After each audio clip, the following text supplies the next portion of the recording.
Manjaro Linux, the user-friendly Arch Linux experience. Hey everyone, welcome back to the channel. Today we're diving into Manjaro Linux, one of the most popular desktop Linux distributions that takes the power of Arch Linux and makes it approachable for everyday users. If you've ever looked at Arch Linux and thought, that looks powerful, but the installation and setup scare me, Manjaro was built exactly for people like you. Let's break down what it is, where it came from, what makes it stand out, and who it's best for. So first, what is Manjaro? Manjaro is a free and open-source Linux distribution based on Arch Linux. It keeps the speed, flexibility, and access to the latest software that Arch is known for, but adds a strong focus on usability, accessibility, and stability. It uses a rolling release model. That means once you install it, you don't need to reinstall a new version every 6 months or 2 years. You simply update your system regularly, and it stays current.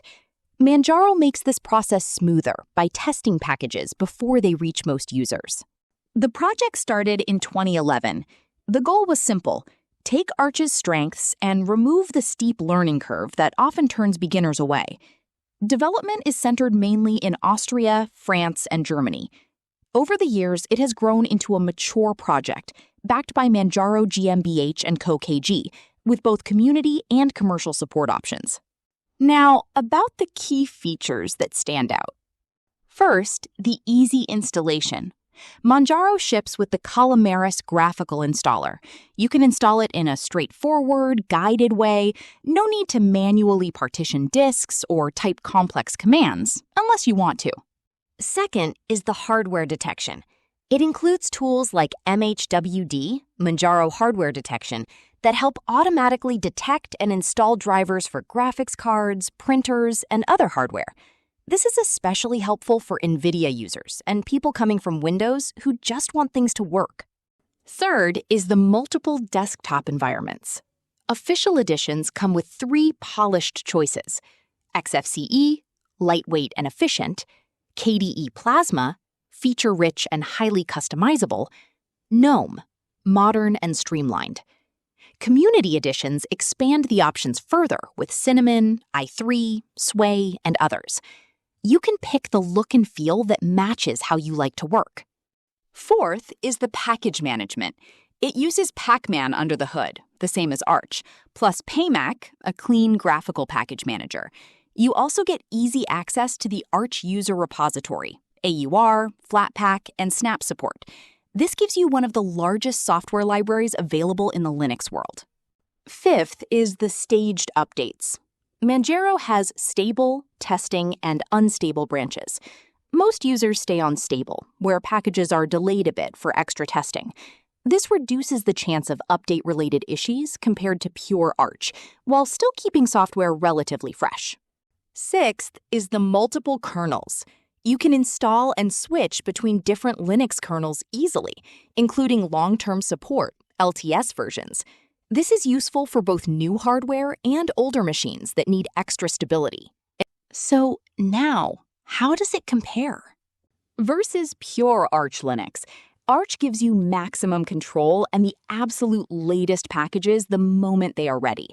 Manjaro trades a little of that bleeding-edge speed for easier setup, better out-of-the-box experience, and more testing.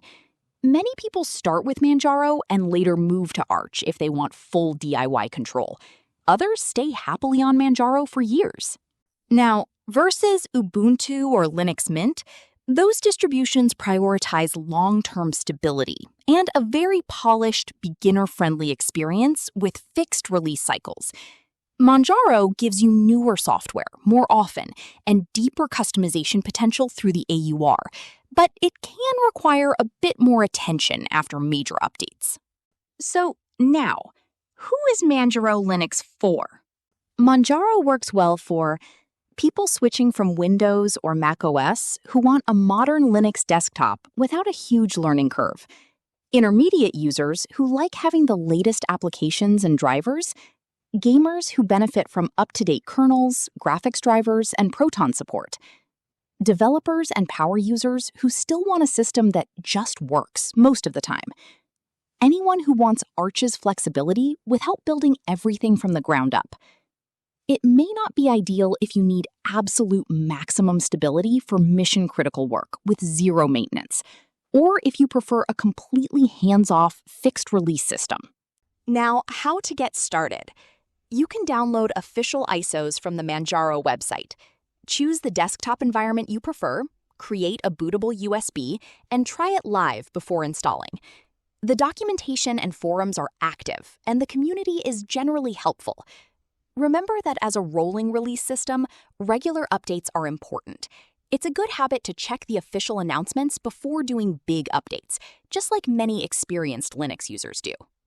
Now the final thoughts. Manjaro succeeds at something many distributions aim for, bringing powerful, modern Linux tools to a wider audience without watering them down. It respects Arch's philosophy while adding the polish and convenience that make daily use enjoyable. If you've been curious about Arch but hesitated because of the complexity, Manjaro is one of the best entry points available today. It gives you a fast, customizable, and well-supported desktop that stays current without forcing you to become a system administrator overnight. So that's the overview.